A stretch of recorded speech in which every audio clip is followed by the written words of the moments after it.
जनकपुरबाट लगभग 7:46 हामी हिँड्यौँ जनकपुर अवलोकन गरेर। त्यसपछि बाटोमा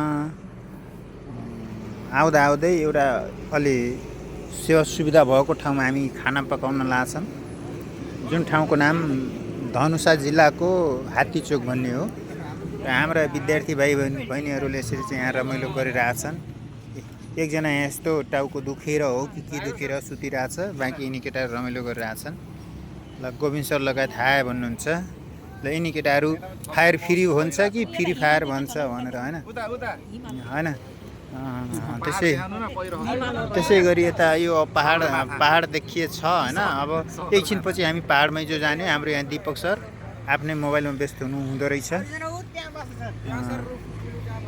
त्यसै गरी बाँकी हाम्रा नानी र नानाहरू यता चाहिँ यस्ता गरिरहेछन्, एकदमै सहयोग गरिरहेछन् सबैजनाले।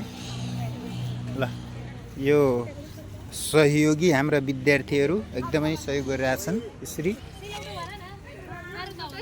र